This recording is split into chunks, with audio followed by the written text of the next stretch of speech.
Comenzamos casi sábado por FM Graffiti 87.9, viernes de 19 a 20 horas en Mar del Plata.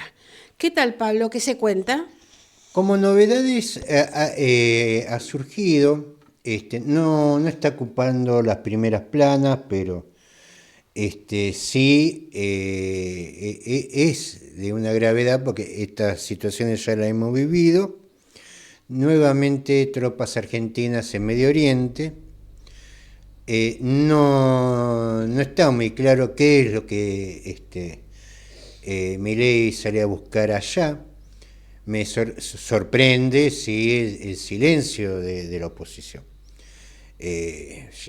Ya como, bueno, uno ya está viendo las movilizaciones en la calle de protestas contra las distintas medidas de gobierno de Milei, sin dirigentes.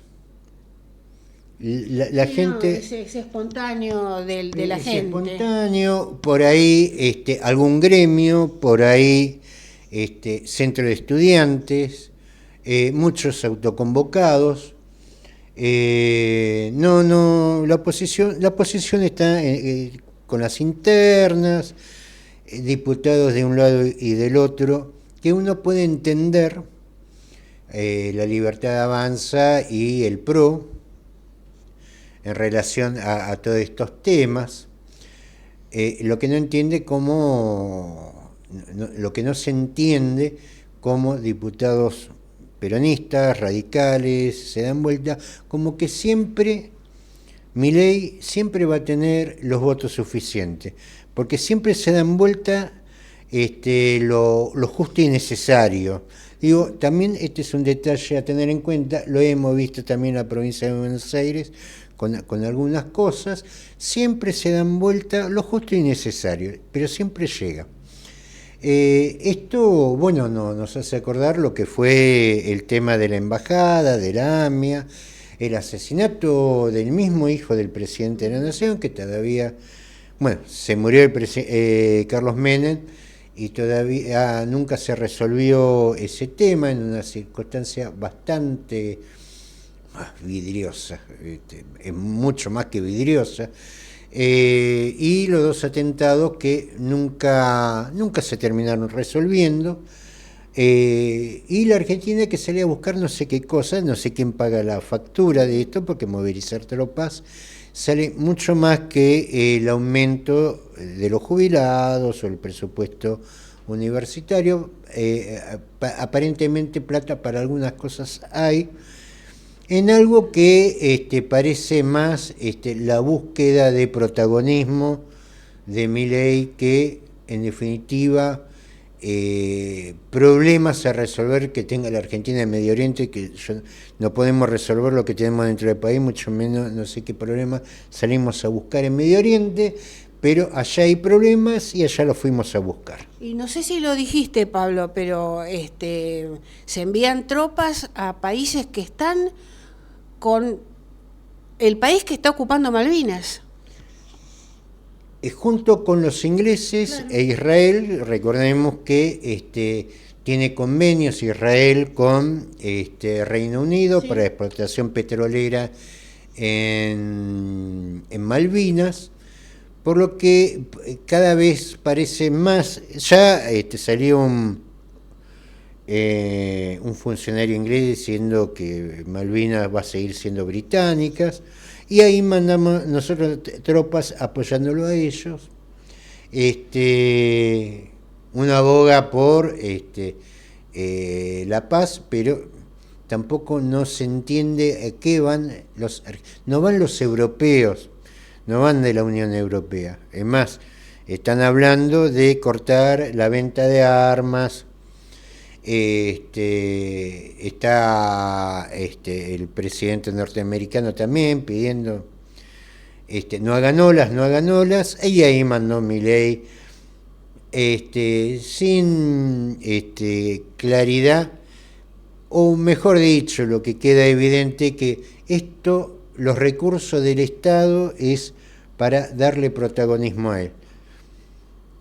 con viajes, charter, y ahora enviando tropas en una cosa sin sentido, que no se da desde la cuestión de Medio Oriente, de lo que se llamó tormenta del desierto, allá por la época de George Bush padre, que la Argentina la verdad que quedó bastante mal parada y con bastantes conflictos que aún hoy en día siguen. Por ejemplo, la muerte de Nisman. Sí. Miren hasta dónde ha llegado ese conflicto, que llega incluso hasta la muerte de Nisman, que según el actual ministro de Justicia, Cunio Liberona, dice que fue un suicidio, que fue esto. No sabemos, No al está final resuelto. no está resuelto, pero sí está relacionado con el tema de la AMIA, que empieza con las cuestiones vinculadas con los hechos bélicos de Tormenta del Desierto, donde se había dicho en su momento, justificando la invasión a Irak, que Irak tenía armas de destrucción masiva, lo cual no era cierto. Lo único que tenía Irak, en este caso, era grandes reservas de oro que se lo quedaron a los norteamericanos. Nosotros ligamos los dos bombazos nada más. Claro. Bueno, vamos a contar cómo se va a desarrollar el programa. Ahora, en unos minutos, vamos a escuchar la columna internacional de Carlos Juncos, luego una nota de Pablo Aceto en el portal Cazador de Noticias, la columna de Carlos Matos, la columna de Pablo Aceto en el programa Privatizaciones y Cierres. Luego, si tenemos tiempo, alguna otra noticia vamos a comentar. La despedida y el tema musical, hoy vamos a escuchar a León Gieco. Pablo, ¿tenemos la columna de Carlos Juncos? Muy buenas noches, estimados oyentes de Casi Sábado. Este nuevo programa que realizamos junto a Gloria Álvarez, Carlos Matos, Pablo Aceto y quien les habla, Carlos Juncos. Todos los viernes de 19 a 20 horas por la FM 87.9, Radio Graffiti Mar del Plata. Sean todos muy bienvenidos a una nueva edición de la Columna Internacional. Muy buenas tardes, estimados oyentes de esta nueva emisión de la Columna Internacional. Después de una ausencia breve, pero que nos tuvo alejados de la radio por un par de programas, aquí retornamos y vamos, como siempre, a hablar un poco de nuestra ciudad, que está atravesando unos hermosos días, aunque a veces un poco frío, con bastante viento, pero bueno, es el clima del Atlántico Sur, de este maravilloso Atlántico que baña todas nuestras costas. Y bueno, se espera para este fin de semana probablemente la llegada de algunos turistas para aprovechar el fin de semana largo con motivo del 12 de octubre. Ahora bien, pasemos directamente entonces a la columna internacional propiamente dicha. Y para ello vamos a, lamentablemente, volver a hablar de la guerra, volver a hablar de esta terrible guerra que se está desarrollando en Medio Oriente, que es una de las guerras que se está desarrollando en nuestro planeta, pero bueno, que es la que, digamos, está poniéndose cada vez más caliente y cada vez más peligrosa, dado que los rivales están movidos por razones bastante difíciles de entender, pero para nosotros, pero bueno, que ellos suponen que son inevitables. Y bueno, además son grupos que tienen un carácter, digamos, violento, que además de que de por sí una guerra es un hecho violento, tienen ahí posibilidades de escalar este conflicto en cuanto a la belicosidad y en cuanto al uso de armas cada vez más destructivas y más peligrosas. De hecho, bueno, hace muy poco entró en juego también Teherán, es decir, Irán, entró en juego lanzando una cantidad de misiles contra Israel. Pero para que nuestra población, digamos, nuestra audiencia, se ponga más en contexto, sería muy bueno poder explicar un poco dónde están estos países, porque a veces hablamos, escuchamos los nombres de los países, sabemos más o menos de qué estamos hablando, pero no estamos entendiendo dónde están ubicados. Para ello vamos a tratar de ubicarnos con Israel, ¿sí?, que es el principal actor de este conflicto y que, bueno, fue en donde se inició hace ya un año esta nueva escalada de violencia. Así que, bueno, veamos dónde está ubicado este país. Israel es un país soberano de Asia, ubicado en la región de Oriente Próximo, en el levante mediterráneo. Limita al norte con el Líbano, al noreste con Siria, al este con Jordania, Cisjordania, Palestina, y el Mar Muerto, al oeste con la Franja de Gaza, también Palestina, y al sur-oeste con la península de Sinaí, Egipto, y al sur con el Golfo de Aqaba, en el Mar Rojo. Con una población de casi 10 millones de habitantes, la mayoría de los cuales son judíos, Israel es el único Estado judío del mundo. Es también hogar de árabes musulmanes, cristianos drusos y samaritanos, así como otros grupos religiosos y étnicos minoritarios. La capital, con reconocimiento internacional limitado, sede del gobierno y mayor ciudad del país, es Jerusalén. El principal centro económico y financiero se encuentra en la ciudad de Tel Aviv, en el mayor centro industrial localizado en Haifa. Después de la Primera Guerra Mundial, la que duró entre 1914 y 1918, y durante la partición del Imperio Otomano, la Sociedad de Naciones aprobó el mercado británico de Palestina con la intención de crear un hogar nacional para el pueblo judío. En 1947 las Naciones Unidas aprobaron la partición de Palestina en dos estados, uno judío y uno árabe. El 14 de mayo de 1948 el Estado de Israel declaró su independencia, que fue seguida por la Guerra Árabe-Israelí de 1948, con los vecinos países árabes, que se negaron a aceptar el plan de la ONU.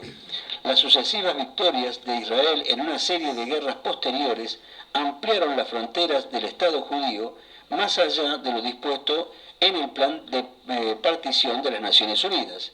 Desde entonces, Israel ha mantenido numerosos enfrentamientos armados con muchos de los países árabes vecinos, en lo que se conoce como el conflicto árabe-israelí. Ahora, en este nuevo conflicto, ha entrado también en juego un nuevo actor, que es Irán, ¿sí? Y uno se pregunta por qué. Irán es medio vecino de Israel, pero no exactamente vecino, y sin embargo el otro día le lanzó una gran cantidad de misiles contra Israel, y Israel respondió, obviamente. Así que nos interesaría un poco revisar a ver cuál es el origen de la rivalidad entre Israel e Irán y cómo la guerra en Gaza y el Líbano la ha intensificado. Para ello vamos a hacerlo a través de una nota de Guillermo de Olmo. Y dice: la tensión en Medio Oriente está en ascenso.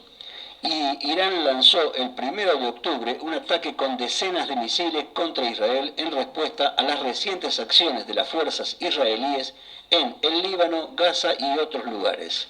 El ejército israelí ha bombardeado en los últimos días Beirut y otros puntos del país vecino, y su ataque acabaron con la vida de Hassan Nasrallah y otros altos dirigentes del partido milicia Hezbollah, aliado de Irán. Al mismo tiempo, el ejército israelí comenzó una invasión terrestre limitada en suelo libanés. La ofensiva israelí contra Hezbollah en Líbano se suma a la intervención militar en curso desde el pasado octubre contra Hamas, la organización armada palestina que el 7 de octubre del año pasado perpetró un ataque contra Israel, en el que murieron 1.200 personas y fueron secuestradas unas 250 personas más. Así pues, el ataque iraní de la semana pasada ha agravado el temor de una guerra abierta en Medio Oriente. Estados Unidos y Reino Unido reiteraron su llamado a un alto el fuego que permita bajar la tensión, pero por ahora hay muy pocos motivos para la esperanza. Tanto Israel como Irán intercambian mensajes de advertencia. Estos últimos acontecimientos son el último episodio de una vieja enemistad. Israel e Irán llevan años envueltos en esta rivalidad sangrienta, cuya intensidad fluctúa en función del momento geopolítico. Su pulso se ha convertido en una de las principales fuentes de inestabilidad en el Medio Oriente. Para Teherán, Israel es el pequeño Satán, aliado en Medio Oriente de Estados Unidos, al que llaman el Gran Satán.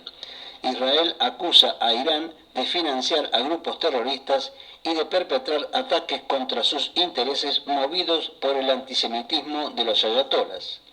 La rivalidad entre los archienemigos ha dejado una enorme cantidad de muertos, a menudo resultado de acciones encubiertas en las que ninguno de los gobiernos admite su responsabilidad.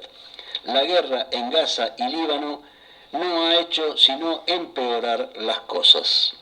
Ahora bien, ¿cómo comenzó la rivalidad entre Israel e Irán? En realidad, las relaciones entre Israel e Irán fueron bastante cordiales hasta que en 1979 la llamada Revolución Islámica de los ayatolas conquistó el poder en Teherán.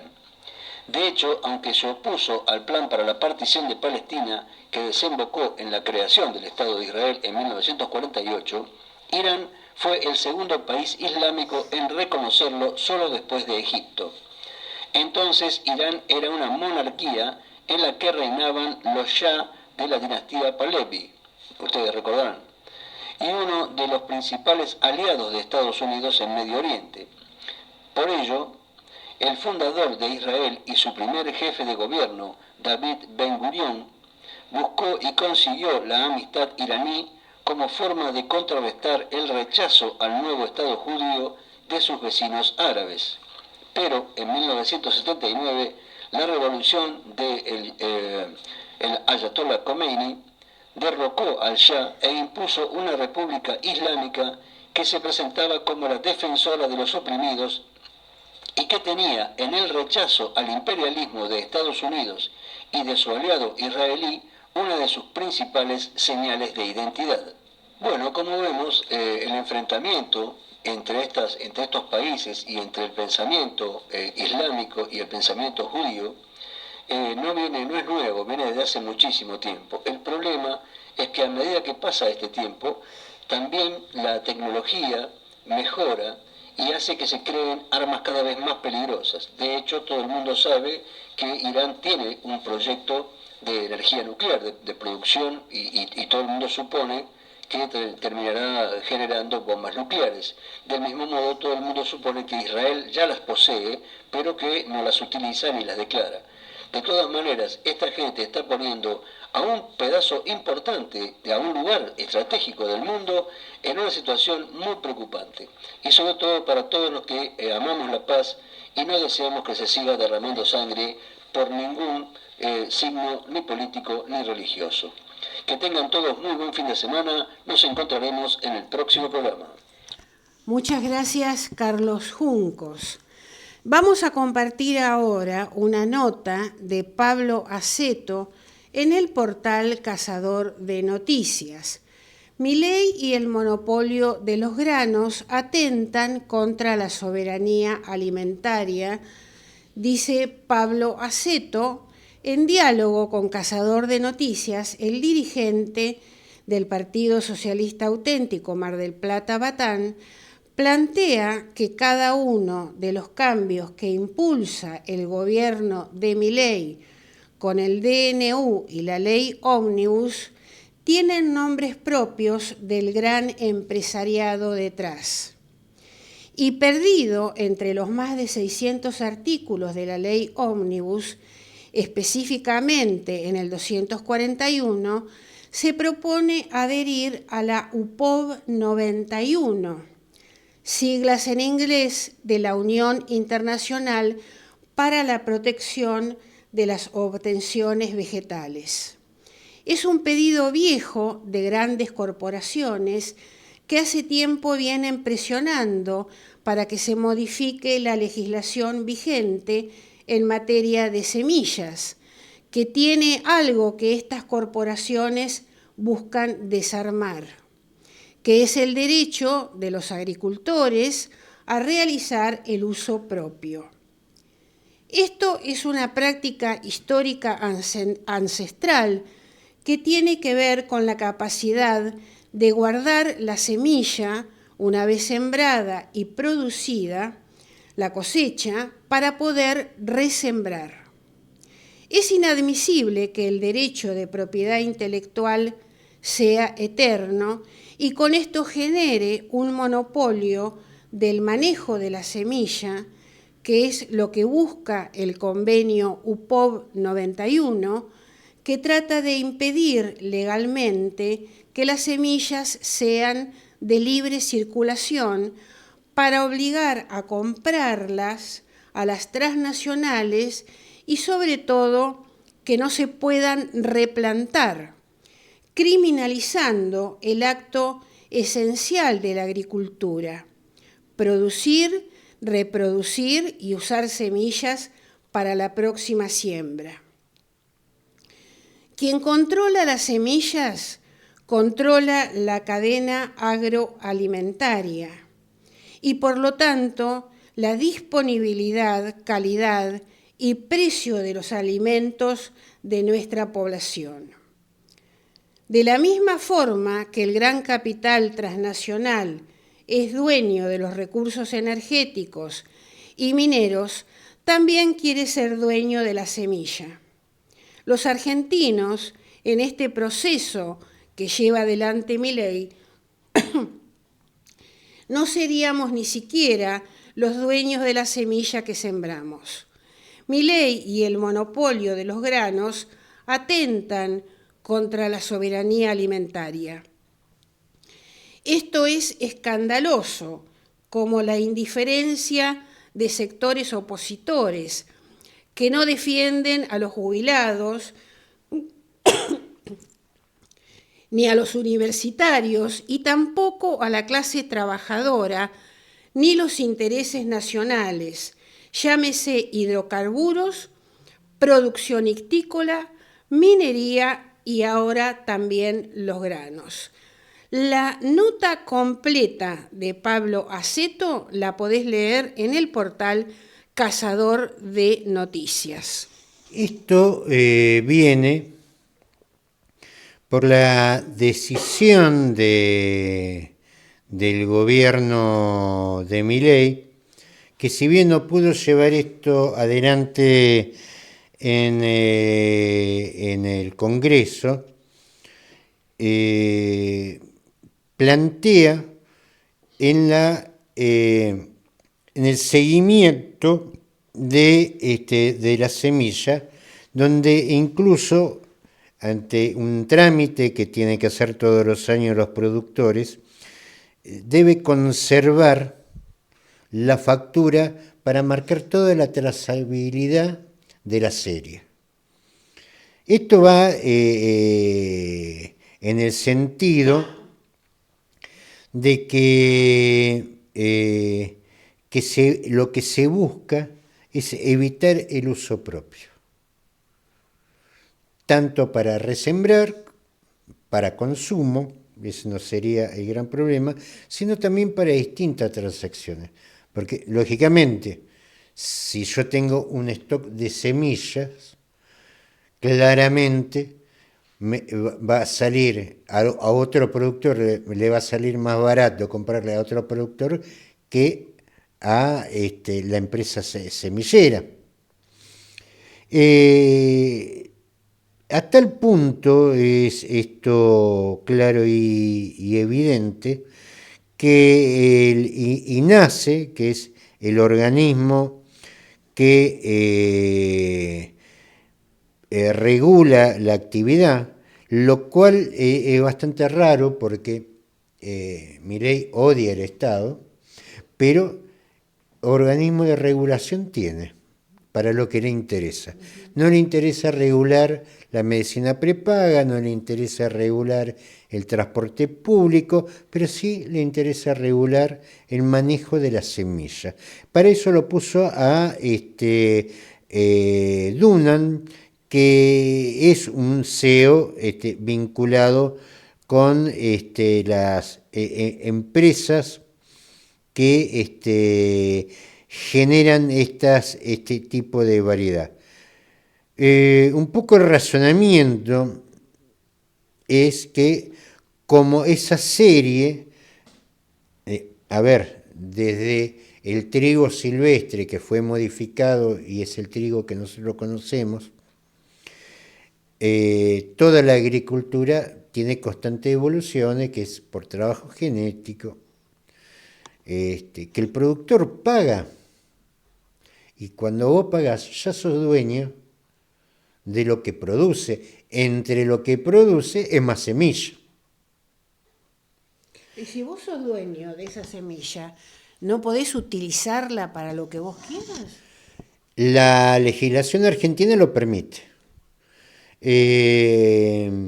Hay una ley que es del año 73, que es la 20247, la ley de semilla, creaciones fitogenéticas, reglamentada en el 96 en una resolución 35 del INASE, que justamente propicia o defiende el derecho del productor para el uso propio.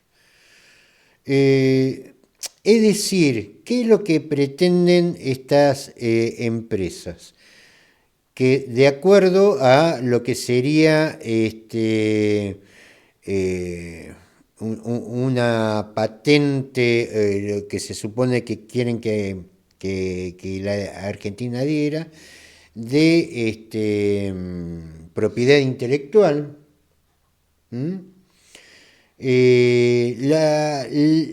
la venta del producto, pero también el producto le pertenece a ellos. Esto se ha dado en algún otro país, sí, en la India. En la India, el principal propulsor de estos acuerdos internacionales, en este caso el UPOV 91, es Monsanto. Hoy también Bayer. Recordemos que Monsanto y Bayer son ahora una misma empresa. ¿Qué es lo que, por dónde se apalanca Monsanto? Monsanto fue uno de los principales financiadores del proyecto Trinity. El proyecto Trinity es el proyecto de la bomba atómica norteamericana que fueron lanzados después en Hiroshima y Nagasaki. A partir de ahí, el respaldo del gobierno norteamericano a Monsanto es más que amplio, y ha provocado distintas situaciones. Lo de la India fue muy especial. Monsanto produce una semilla de algodón que producía prácticamente 3 veces más de lo que producía la semilla original. Esto lo llevan a la India dentro de estos acuerdos. Estoy hablando de un par de décadas, de estos acuerdos UPOV 91, donde el productor de algodón siempre tenía que ir a comprar semilla, no podía hacer reserva de cosecha para el uso propio. Por supuesto, siempre se endeudaba para la compra de la semilla, en una variedad que si bien producía 3 veces más, y eso se llevó a cualquier lado del mundo, pero también consumía 3 veces más de agua, por lo que terminaban una gran cantidad de cosechas fallidas, lo que hacía que el productor no pudiera enfrentar los créditos y tuviera que endeudarse para generar otra cosecha y así entrar en una dinámica escalonada de endeudamiento sobre endeudamiento, provocando numerosas quiebras y un alto índice de suicidios en la India. También hay un avance en este sentido en Paraguay, hay una fuerte resistencia de los productores paraguayos con respecto a esto, porque se entiende que el que compra, esta es una discusión dialéctica, porque de acuerdo a los diseñadores de semillas que invocan un acuerdo de la UPOD 91 en defensa de patentes creadas por ellos. Con esa misma teoría, los chinos no tendrían que estar cobrando un canon por usar papel, porque ellos inventaron el papel. O los árabes no tendrían que estar cobrando un canon por usar los números que inventaron ellos. Hay una discusión en ese sentido, que es una discusión de quién es el dueño de la producción, si el productor o las empresas que producen la semilla. Y caer en esto, en este seguimiento, digo, ¿por qué tenés que perseguir a los productores para ver cómo usan los granos? No tiene sentido, si son los que lo compraron. Por lo tanto, son los dueños de la producción. Y se supone que cuando compraron una variedad con características de resistencia a la sequía o resistencia a un agroquímico, se supone que cuando lo compraron pagaron todo. En definitiva, no es que están creando sobre esa variedad una serie nueva, están usando lo que ellos compraron. Muy bien, Pablo. Vamos a la columna de Carlos Matos.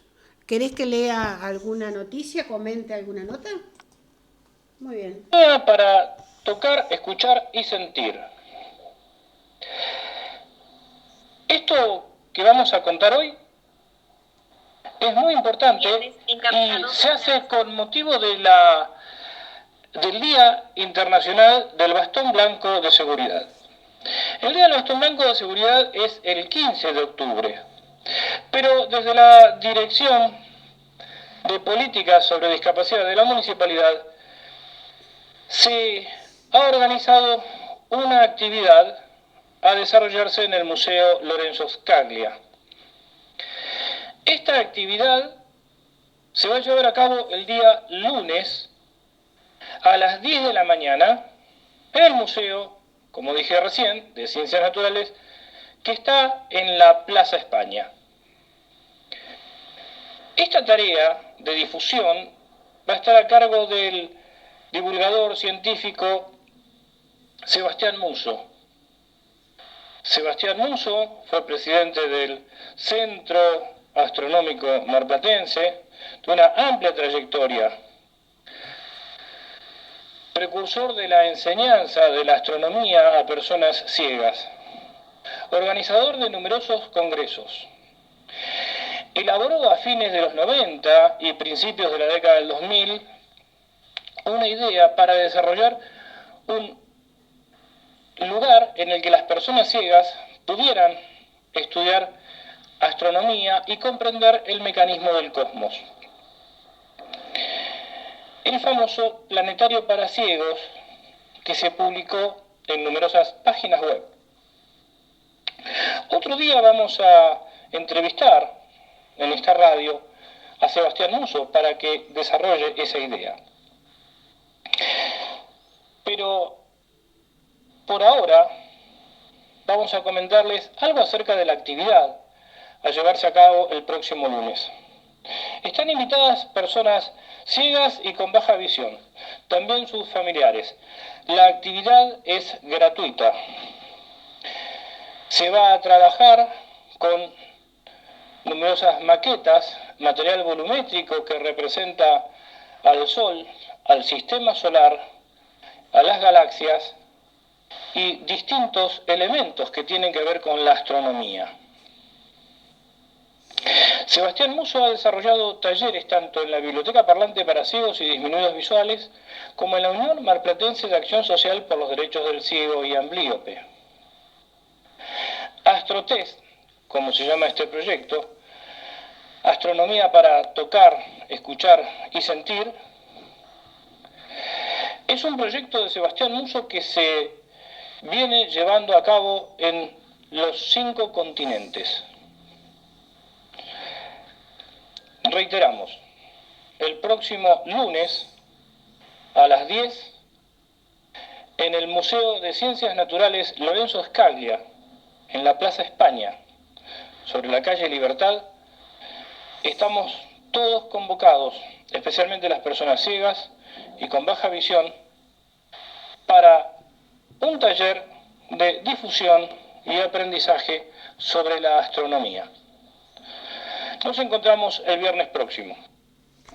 Muchas gracias, Carlos Matos. Pablo, tu columna, privatizaciones y cierres. Salió el jueves a la mañana, la información mensual sobre el tema de la inflación, 3,5. Lo que llama la atención, que hemos vivido un proceso inflacionario, uno de los tantos que hemos tenido en el país, la poca relevancia de la información, porque, digamos, hasta hace 10 meses atrás, ya se cumplió 10 meses del gobierno de Milei, un gobierno de Fernández, un gobierno de Macri, hubieran hecho una fiesta con un 3,5 mensual, que no es poco, pero sí marca una desaceleración de la inflación. Sí, ese fue el índice de septiembre. El de agosto, si mal no recuerdo, era 4 y pico. Ahora, lo que hemos vivido todas estas etapas, incluso la etapa de la convertibilidad, pareciera que es o inflación o recesión. No salimos de ahí. Quiere decir que hay otra cosa detrás de todo esto, y que en definitiva la recesión o la inflación es producto de otra cosa. Entre esas cosas que cierran y que están muy vinculados con el tema de las Fuerzas Armadas también, porque hoy tocamos lo de Medio Oriente, envío de tropas, y ahora otro tema más. Ya habíamos hablado la semana pasada sobre la ex empresa de los Perecopán, que producía las torretas del TAM A1, 2A. Ahora se da un golpe fuerte en Córdoba, que es el cierre de una de las industrias petroquímicas locales de Río Tercero. ¿Qué producía esta empresa? Esta empresa producía el diisocianato de telueno. ¿Qué es eso, Pablo? Esto, por ahí, la empresa se llama PR3, Petroquímica Río Tercero. Diisocianato de tolueno, por ahí no significa mucho, pero la producción de esta petroquímica es justamente todo lo que es productos relacionados con con almohadas, colchones, son los principales proveedores de la industria automotriz, el caso de la butaca, es decir, produce ese polietileno. ¿Cuál es la empresa? Y ahí sí lo van a asociar a todos. Es el principal proveedor de los colchones Piero. Esa empresa cierra. Dejando afuera, estamos hablando de trabajadores de una petroquímica, 125 empleados.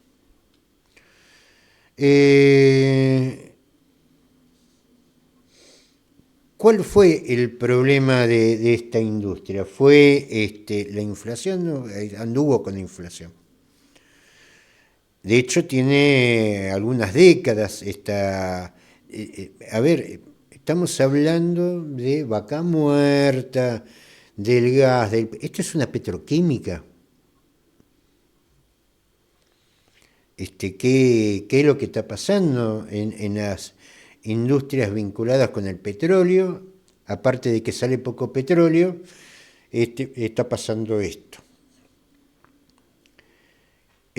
Por supuesto, y parece una locura, pero le afecta justamente los dos temas álgidos en el país. Una que es la divisa para traer de afuera insumos que no se hacen en el país, claro. Y otra es el precio de la energía, una petroquímica. Claro. Puede decir, ¿será la competencia? No soportó la competencia. No es la competencia. No, porque la única del país que produce digamos, todo lo, qué sé yo, dése vuelta, mire a su alrededor, todo lo que es almohadas o sofá o en definitiva, todo tipo de revestimiento mullido, lo producen ellos, exclusivamente. Usted dirá, y vienen de Brasil, de Chile, son los únicos en Latinoamérica que tienen esta producción.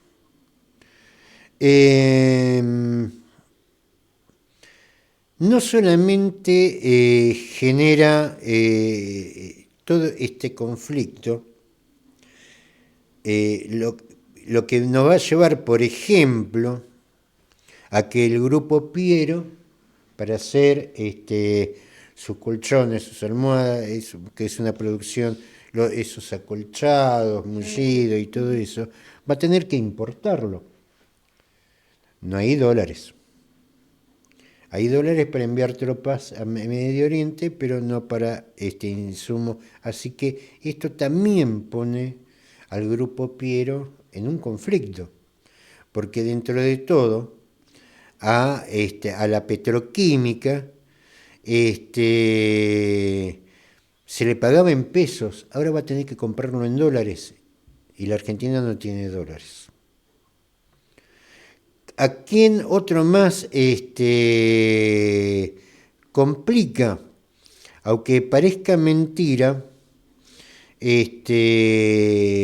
complica también a fabricaciones militares. Entre fabricaciones militares, entre las distintas producciones que tiene, también era el principal proveedor de ácido nítrico, que ahora no va a tener a quién vendérselo. No entiendo, ¿por qué complica a fabricaciones militares? Porque era su principal comprador, era sí. Esta petroquímica. Sí. ¿Por qué? Porque originalmente todas estas empresas, ahora privadas, en su momento eran todo de YPF. Y aunque fue privatizada, continuó el vínculo con estas empresas. Entonces, ya sabemos que de la petroquímica 125 empleados van a quedar sin trabajo. Lo lamentable de esto es que cuando vos quieras abrir, esta gente se va a cualquier lado del mundo a trabajar. Sí, y lo va a hacer Eh, mucho mejor que acá. y es más, ahí nomás tienen a Brasil. Claro. Es mano de obra calificada que después cuando vos quieras abrir eso no vas a tener con quién abrirlo. Pablo, muchas empresas se han ido a Brasil, creo que ya lo dijimos acá en el programa, ¿no? Muchísimas. Lo que no se explica, vos fíjate esto, ¿no? Y yo no tengo problema con los chinos. Yo no, francamente, no, todo lo contrario, los admiro mucho. De hecho, nos han invitado a ser parte del BRICS. Lo cual se rechazó. Lo cual se rechazó, se mantiene rechazando, porque los chinos son comunistas. Bueno, ahora no son tan comunistas, o por lo menos Milei admite no ser tan buen comunista como hubiera esperado Xi Jinping. Fíjense las vueltas que dimos. Pudimos ser socios de China, Claro. pero no, ¿qué hicimos? Abrimos la exportación para los chinos. Entonces, no hay ninguna obligación recíproca que pueda, por ejemplo, atender estas cuestiones. No, directamente vamos a recibir la producción de China. ¿Con qué le vamos a pagar a China si no tenemos divisa?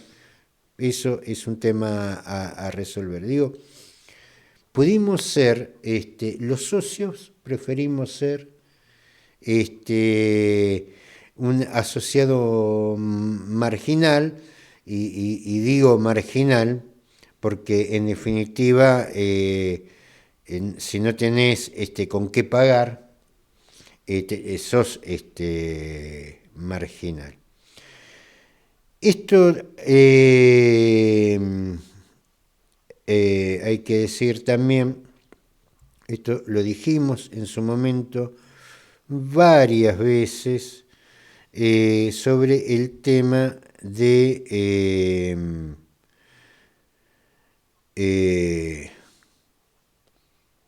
bueno, trato de abrir la página y no me deja, sobre el tema de las privatizaciones de las hidroeléctricas. Recordemos que ahora entramos en un conflicto.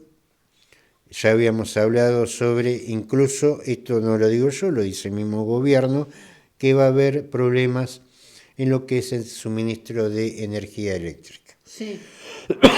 Ya desde el año pasado habían vencido las concesiones que en su momento dio Carlos Menem.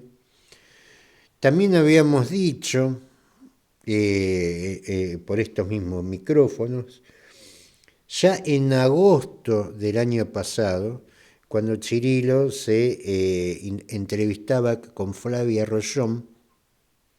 Esto está grabado, lo pueden ver, lo tenemos en nuestra galería de video. Es un hallazgo para cualquiera. Lo dijimos primero en junio y después lo volvimos a repetir en agosto para que busquen los videos. ¿Cómo en ese gobierno de Alberto Fernández, Flavia Rollón y Chirilo, el actual secretario de Energía, cómo sabía Fernández, cómo sabía Flavia Rollón, que después iba a ser el ministro de Energía, estaban buscando créditos. ¿Por qué? Porque con el vencimiento de las hidroeléctricas, estamos hablando de Chocón, Cerro Colorado, Piedra del Águila, bueno, toda una importante cantidad de lo del Limay, bueno, se habían vencido las concesiones y entregan las hidroeléctricas con ya material vencido, ya con su vida útil vencida, y hay que renovarlas. ¿Cómo se renueva eso? Hay que ponerle guita. Ya esto ya en agosto, todavía Milei no había ganado ni las primarias cuando nosotros dimos esta noticia. Me criticaron de los dos lados. Algo hay de continuidad entre un gobierno y el otro, porque incluso vos ves muchos funcionarios, exfuncionarios, no solamente del macrismo, sino también del gobierno de Alberto Fernández, kirchnerismo, peronismo. Por eso siempre digo, siempre Milei va a contar con votos, por lo menos los necesarios, siempre va a aparecer un radical, un peronista, dándoselo. Ya salió publicado en el boletín oficial el decreto 895/24, donde se avanza con el proceso de la privatización de 4 represas, donde incluso el gobernador de Neuquén está reclamando algunas regalías por generación de energía que se le están adeudando. Tengamos en cuenta también que esto, a diferencia del petróleo y la minería, no corresponde en los derechos por ser dueño del subsuelo, porque los saltos de agua, sean naturales o sean artificiales, que es en definitiva el salto de agua lo que genera la fuerza hidráulica, eso es jurisdicción nacional. Pero te da igual, hay un convenio con las provincias. Entonces, salieron el proceso licitatorio. Lo que no sabemos, y esto es lo que hay que estar atento, es quién va a poner la plata para la modernización de las hidroeléctricas. Porque hoy por hoy, y lo hizo la concesión anterior, fue entregada con la vida útil vencida. El fracaso de las privatizaciones, vamos a ver quién se hace cargo de la cuenta. Todavía eso no está claro. Sí está claro en el decreto 895/24 que está en venta las acciones que están ahora a cargo de Enarsa, que también va a ser vendida. Y queda, ahora, ¿cómo van a solucionar el tema de baja producción eléctrica? Todavía no está. Lo único que hay es revoleo de negocios por todos lados. Nos vamos. Vamos a recordar que los miércoles estamos con Prohibido Olvidar de 9 a 10 horas y los viernes con Casi Sábado de 19 a 20 horas por FM Graffiti 87.9. Vamos a escuchar a León Gieco, Los Alieris de Charlie. Saludos para todos.